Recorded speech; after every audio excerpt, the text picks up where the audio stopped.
Well,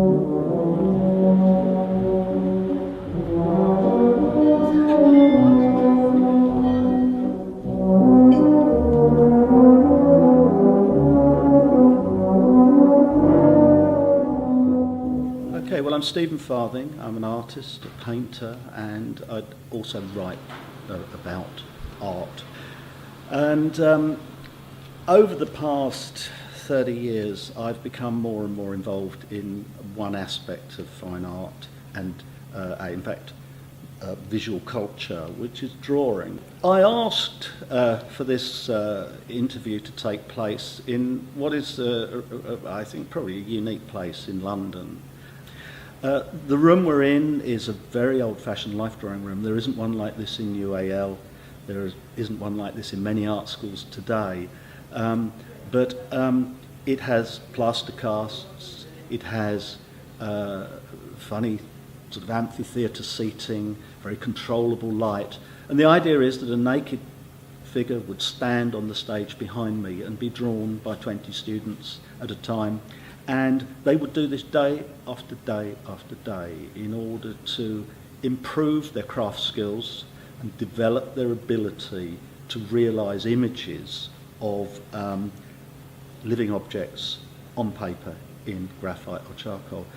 Today that is no longer an important part of an art education, but I thought it would be interesting to sit in that environment whilst we reflect on what does an art student need to learn today. There was a time when it was very clear that art students had to know how to draw, either how to paint or sculpt, and to know something about art history. Beyond that, I don't know what they needed to know. They certainly didn't study marketing or writing CVs or complementary studies. It was a very clear notion that came through the academies and lasted for centuries, that to draw, to know about the past, and to either paint or sculpt. That has changed. If you go and look at, say, the work that's presented in the Turner Prize and the Tate annually, there is no particular reference from year to year to any of those skills. You know, you might say, well, filmmaking might be a more important skill, or sound engineering might be a more important skill. Maybe even the ability to conduct some kind of social science survey might be more important. And what is interesting is that I sit in this room in the Royal Academy where people learnt to draw, is it worth learning to draw anymore? You know, we've got the ability to digitally manipulate images that are taken on board by cameras, which have just about replaced the sketchbook in most people's practice. And I think it's important for us to reflect not just on what is the nature of art today, or what will the nature of art be in the future, but what do people who want to be artists need to know to do the job? As simple as that. Why shouldn't they need to know more about mathematics? Why shouldn't they need to know more about neurology or perception? And the idea of hanging around in a place with a lot of workshops and these things called studios may be a complete and utter anachronism. The aim of the event that I'm going to initiate with Tim Marlow. Tim is the head of exhibitions at the Royal Academy of Arts, and before that was working in the commercial sector as a member of the White Cube Gallery, and he's a broadcaster as well. But the reason that Tim is interesting to me is that he's got a brilliant overview of the art world. He knows a lot of artists. He knows the commercial and the public sector side of the art world, and he knows a lot about art history, and so he's somebody who is both within the art world but not engaged in making stuff. And I thought it's very important for students to meet that person. But also, he was somebody that I know that I can have a conversation with, and it hopefully will go somewhere. You know, you've got to find people you can talk to in this business, and he's very good at talking. And So I thought it would be nice for some students to listen in on us talking. But the overall aim really is to explore what you need to know to be an artist today. And as a bit of a footnote to that, and possibly a little bit of a joke, is who do you need to know? Because I think that it wowould be ridiculous to talk about the contemporary art world today without thinking about how networking works and how important it is, not so much what you make, but where you make it and who you can show it to. At the outset of the 21st century, how many art schools and universities go about graduating successful artists? More precisely, what kind of knowledge must art students acquire before they can reliably produce something called art? Some teachers might argue that art students need to be able to draw. Others would say an ability to manage projects is more significant. Still others would couple the articulation of raw ambition with an understanding of the art of the past or the art of the day. Most would probably settle for a mix of all of these with a capacity to think imaginatively and analytically thrown in. Nearly everybody will agree that an opportunity to meet and work with professional artists can be advantageous. But should students of fine art also study the natural sciences, mathematics and engineering? Are philosophy and economics, archaeology, history and current affairs of any importance? And what about foreign languages, information technology and communication technology?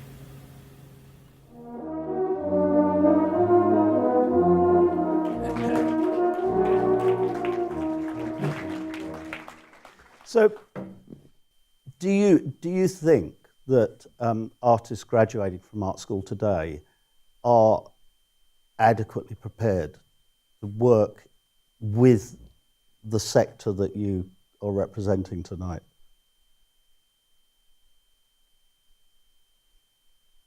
I mean, that's a killer question, really. I don't know if anyone is morally prepared. No, I think, in a way, artists are more prepared, they're better prepared to deal with the professional life of an artist than they've ever been before.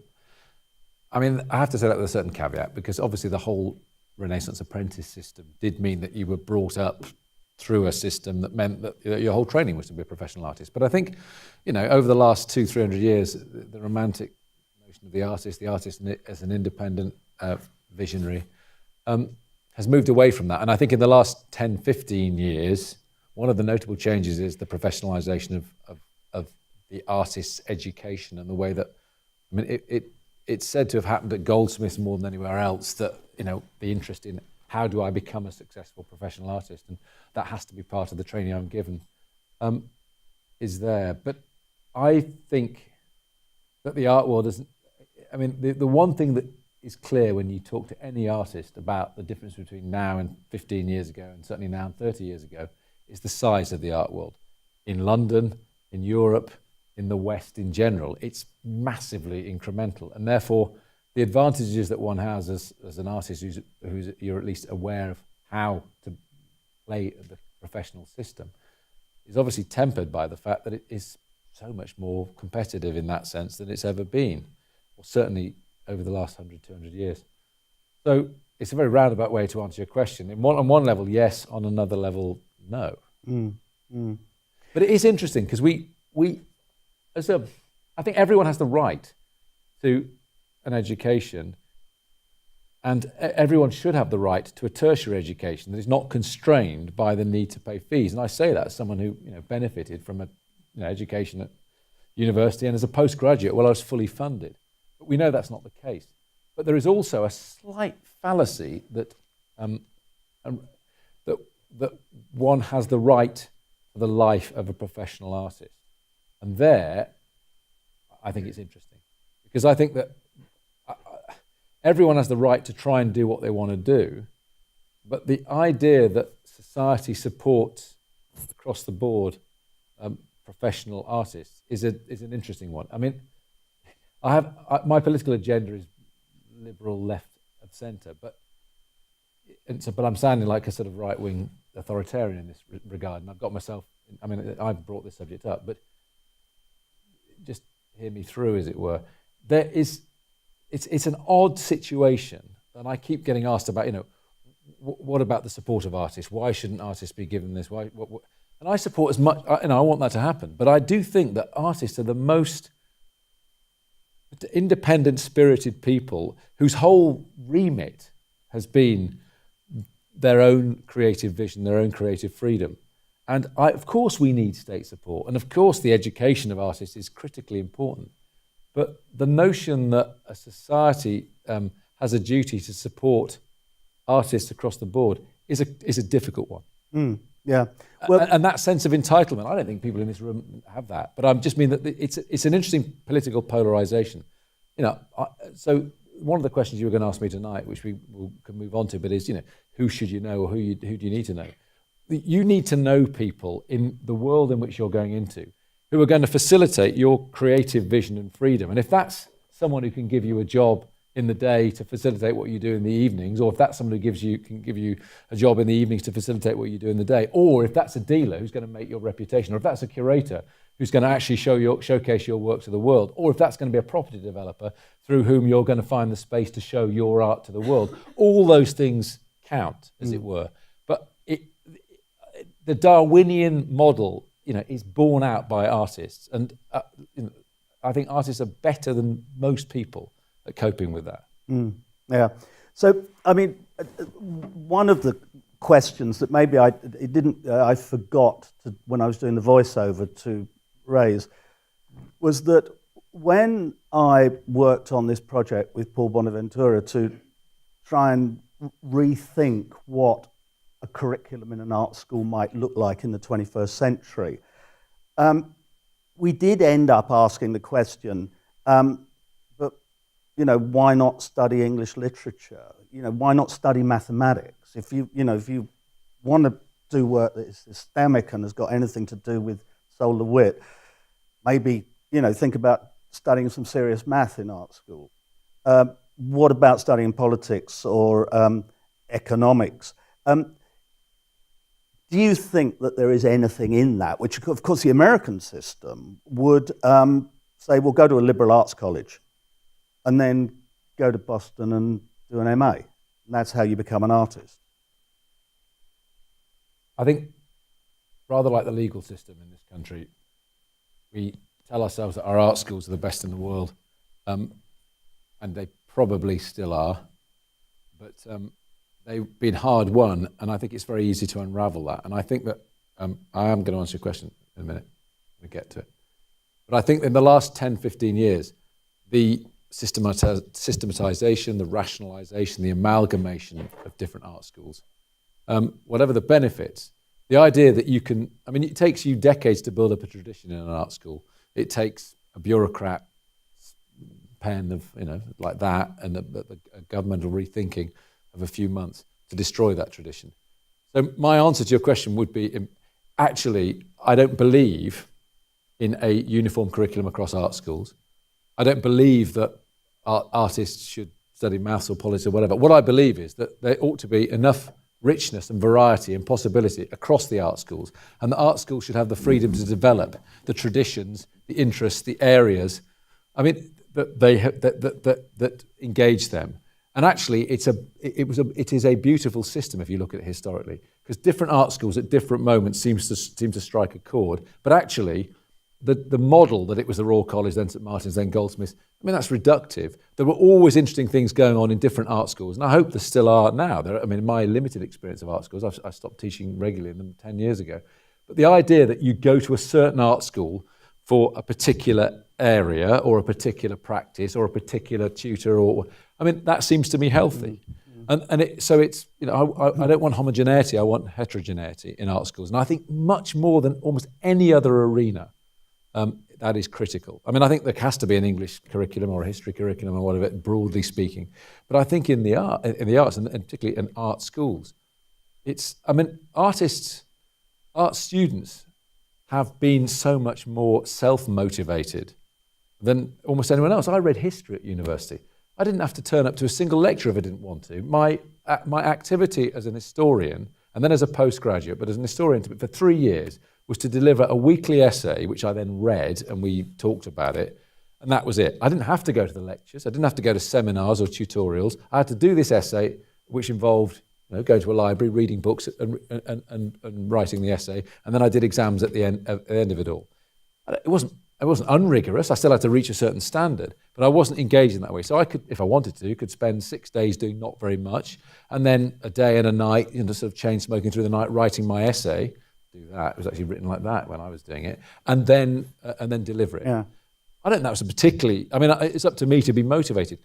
In art schools, from my beginning to teach in the 90s, there, the commitment of people to get up, get into their studios, get on with what they're doing, I thought was unbelievable. And yet, the majority of people I remember Cambridge. I remember going to Jesus College and giving an opening talk there once for a sculpture exhibition, where it was very pleased with. Look, I could have stepped back actually a little. I think what Jesus College does in the realm of sculpture and having a biannual sculpture exhibition is kind of exemplary in the sense that no other Cambridge college does it.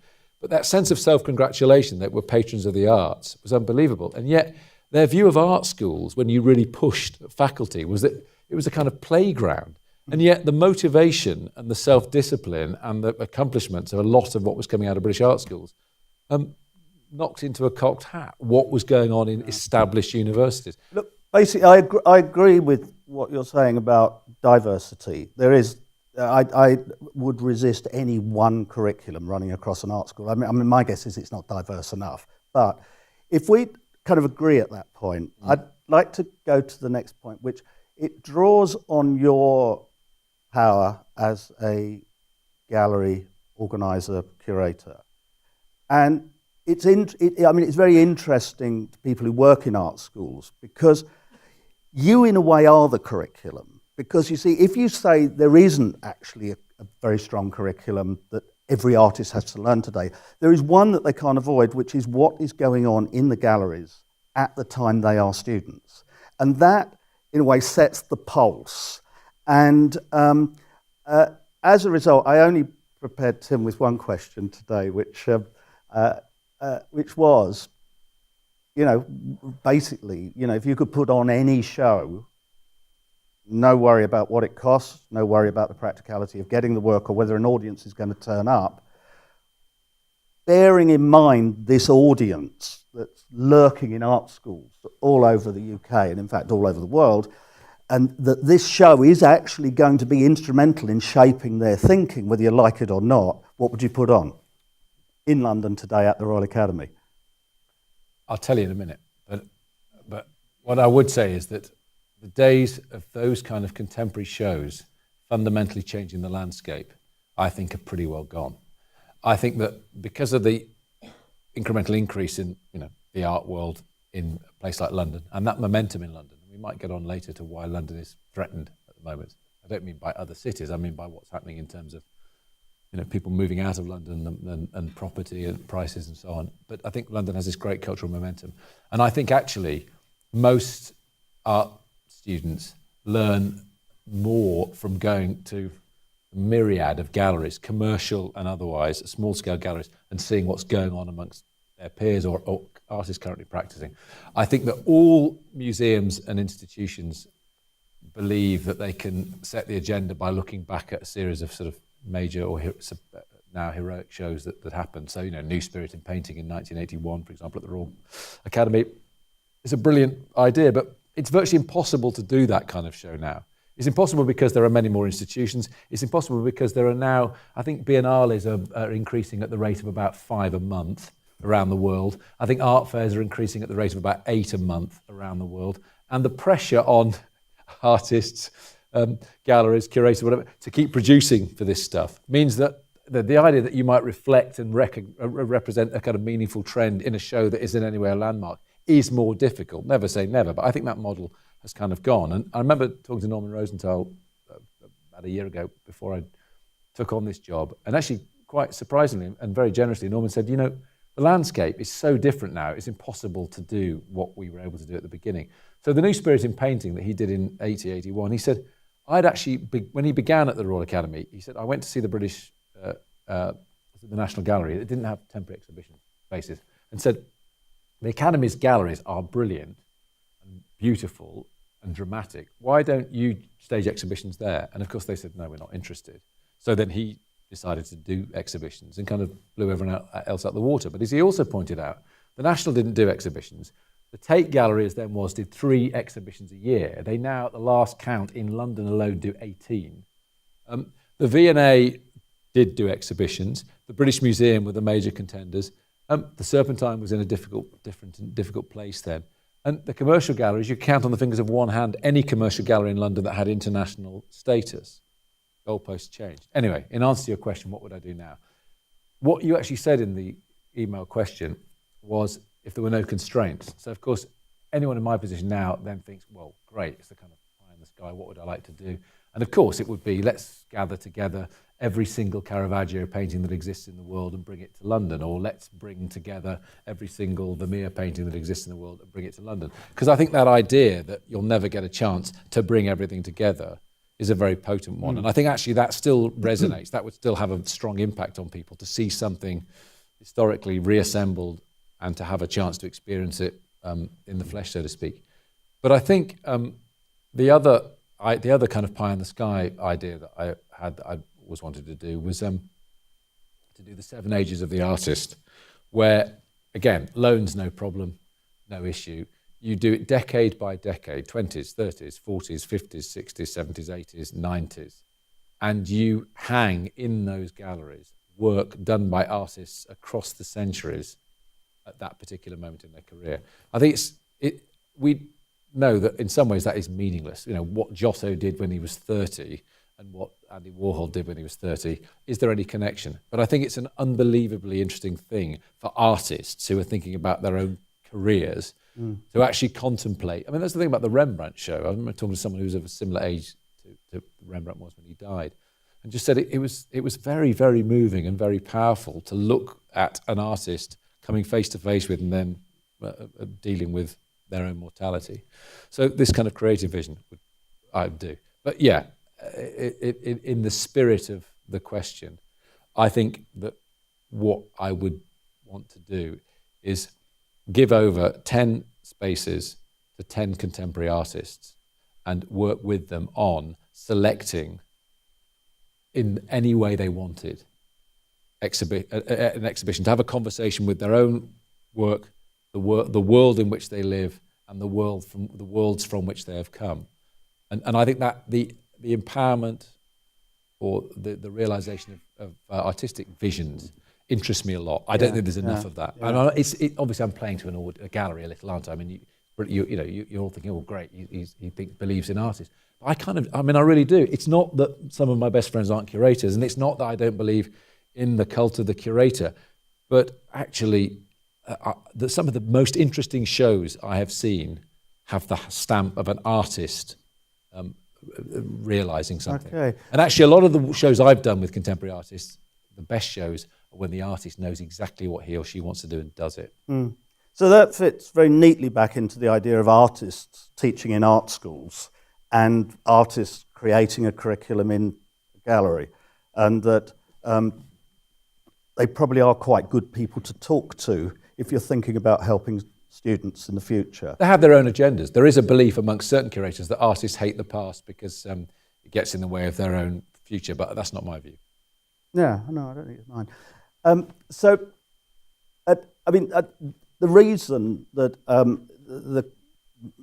I asked Tim this question is actually because what we know is that it's almost impossible to put on the shows you really want to put on because of financial issues related to it. You know, that you have to get so many people a day through the door.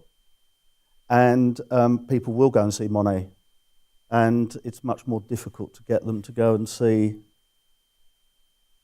who? Well, Kiefer, but it turns out it isn't. You do it in the right way, or you lend great spaces for an artist like him to do what he, broadly speaking, wants to do. It's funny, it's not just the pressure of getting people through the door. It's actually the competitive arena now that museums are forced into playing, where everything's reciprocal. So it used to be, well, if you've got a great idea and you want to realise an extraordinary show in great galleries, then the desire to help, that kind of collegial attitude was strong.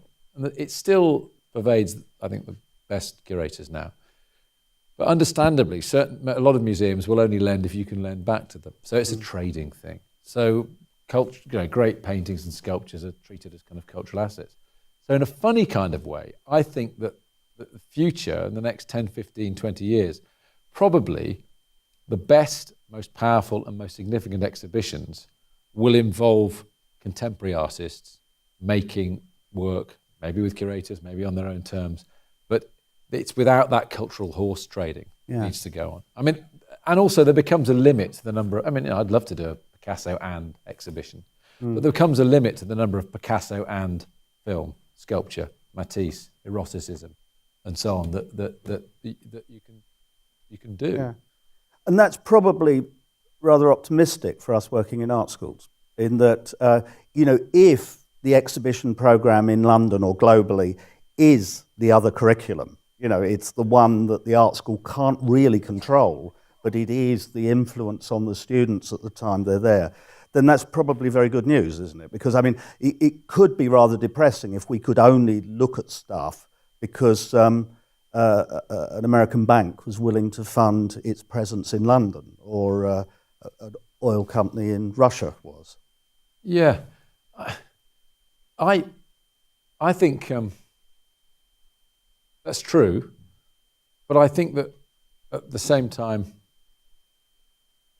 when I said to Stephen before, actually, I've done enough broadcasting to know what the rules are, but I still find it quite disconcerting. I'm in a room full of practitioners and students, and I'm used to it when I was in art schools. Even 10 years ago, I just said what I thought, and that was fine. But in this world where everything is filmed, you have to tread lightly, because actually, not that what I'm saying is of any import, but it kind of it can generate all sorts of things you don't necessarily want to. Anyway, take a deep breath. The National Gallery, Rembrandt show. It was an amazing collection of work. The galleries are terrible there. The show succeeds in spite of the space, not because of it. Now, I'd imagine a lot of you got a great deal from that exhibition. So did I.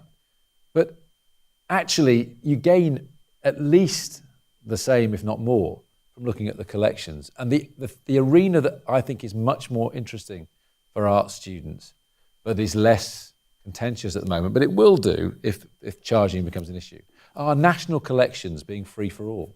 To have an engaged relationship with a collection as good as the National Galleries, Tate's collection is less potent. And actually, it's something else I feel strongly about. I think the Tate isn't a great institution now, but I wish it would spend as much time and effort on acquiring major works and empowering artists to do things than it does on building yet more buildings. The one thing the Tate does not need at Tate Modern is yet another building stuck on the side of it. It's got the tanks, it's got great space in the terminal, it's got not very good galleries, but that's just a personal view, but it's got spacious galleries. And I know the games of international museum stature and so that are played on, but actually 200 million raised in the public arena at the moment, where everyone is trying to raise money in the public arena, that would buy, it wouldn't buy many Warhols or Monets, but it'd buy a hell of a lot of contemporary art that ght actually start to fuel or nourish the future.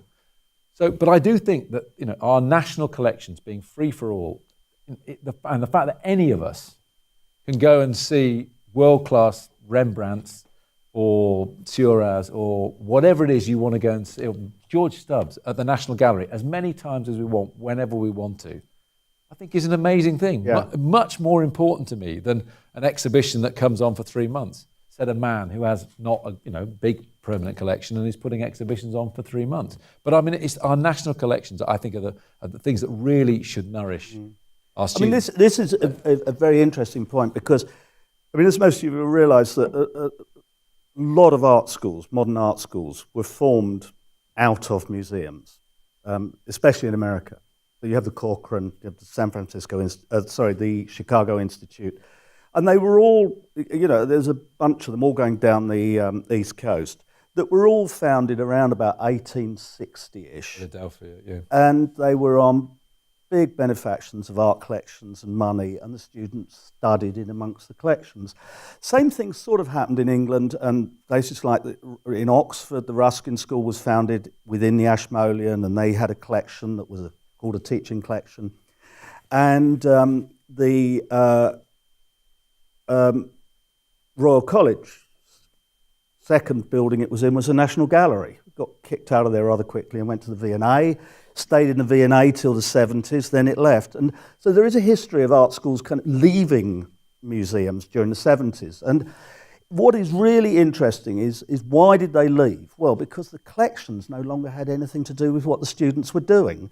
British art schools were, like in the Ashmolean. The Ashmolean didn't have any modern art, and there's students studying modern art. The Corcoran in Washington was furiously buying Jackson Pollocks and buying de Koonings and staying in contact with the curriculum. So, I mean, I think it isn't surprising to me that we've drifted away from the museum as art schools, and because of the actual lack of relevance of the collections to teaching art. And that's, I suppose, why I'm interested in exhibition programs in the town, because, it's much better than looking at colour slides. I mean, I kind of avoided putting any slides up here because it's better to go and look at the real thing. So anyhow, that's, just to contextualise why I'm asking Tim these questions, because I think he and his constituency in around the world are very important in creating our curriculum. And I want at this point to give you a quote that you can respond to if you wish, which is that John Ruskin, who started the art school in Oxford, said that societies get the art they deserve. And I suppose that was behind my question about, what do you think we deserve? I know we can't afford it, but what do we deserve? And it's rewarding to me to hear you say, well, shows curated by artists. I mean, you may just be being nice to us, but it is an interesting idea, and I know you've just done a part of a show like that. Yeah, I mean, there's Rubens' exhibition at the moment at the Academy, and he's an interesting artist in the context of Britain, because for some reason, well, for obvious reasons actually, and some very complex reasons, the British have had an odd relationship with it. I think it's to do with Catholicism and Counter-Reformation. I think it's to do with the way the Baroque is played out here. But also, Rubens is a kind of difficult and complicated artist, and certain things don't chime today. But the curatorial vision of that show, which I respected, there's a curator from Antwerp who's a Rubens expert called Nico van Hout, and it was done with him, and it was then shown in Brussels, was that he felt that Rubens' legacy, the legacy of Rubens, could only really, as far as he was concerned, be meaningfully traced to the beginning of the 20th century. And then he just got too nebulous for him. So that was the exhibition. And I thought, well, when it comes to the Academy, we can look at it in a slightly different way. Because I think, as it happens, I think that de Kooning is probably more interestingly engaged with Rubens than many of the artists who more directly had looked at Rubens' work and decided to respond in whatever way they did. So I asked Jenny Saville to come up with whether she'd like to make a response. And she thought, initially I meant, could she just do some paintings? She said, well, I don't work at that speed. I said, no, I want you to make a work or two if you can, but select and let's see if we can get the loans. And actually, it's worked really well because the Rubens aren't in the exhibition space with her selection, but every one of the artists she's chosen is a personal means or a way of refracting, if you like, her relationship to aspects of Rubens. But it seems to have chimed with an audience. So obviously there's de Kooning, there's Picasso, there's Freud, Bacon, Auerbach, there's John Curran, there's Sarah Lucas's We've Fried Eggs and a Kebab, there's Rebecca Warren. And then Jenny produced a piece that was literally still wet when we hung it. She just came through at the studio. And I think it's a very interesting kind of visceral as well as intelligent response to an artist. And I think it's worked. I've enjoyed the opportunity to do that. I think it's worked pretty well, actually. Mm. I mean, it raises an issue that goes back to this idea of students being able to respond to exhibitions. I first started teaching when the New Spirit of Painting was on at the Royal Academy. and I was teaching in the painting school of the Royal College of Art, and the professor then was a gentleman called Peter de Francia, and he rather liked the show. He was very keen on the exhibition, and he felt it kind of endorsed his position as an artist. But he said to me, he said, you know what the problem with the show is? It's going to open the door to bad painting. And I think by that meant, I think he meant sort of sloppy work.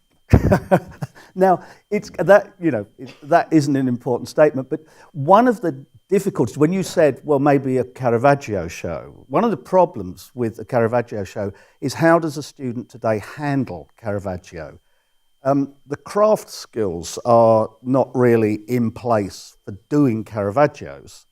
But of course, within the terms that you described Jenny Savile's engagement with Rubens, you don't have to have the craft skills in space. You have to have the mind in place and to see sense in it. And, you know, I mean, it's interesting, you know, like Lucian Freud never caught on in art schools because people neither had their mind nor their brush in place. There was nothing they could do with Lucian Freud because it's very skillful stuff, and they just weren't learning the craft skills to handle it. And actually, I don't think intellectually they had any real interest in what he was doing. So Lucian Freud just went through. A late Matisse show, I still defy anybody to respond to late Matisse as an artist. It's so pared down, there's nothing left to do with it. So I wouldn't recommend late Matisse in terms of a curriculum, other than go look at it, it's fun. I wouldn't recommend it for the curriculum. I wouldn't recommend a Caravaggio for the curriculum. I just meant that I think the best service I could do to anyone, if you've said I can do anything, there's no restrictions, is to bring together an entire body of work, which is possible in Caravaggio's case. It's 37 or 38 works in existence. I mean, even including, you know, we're going to take the heading of John the Baptist, that vast painting out of Valletta Cathedral, in my fantasy exhibition.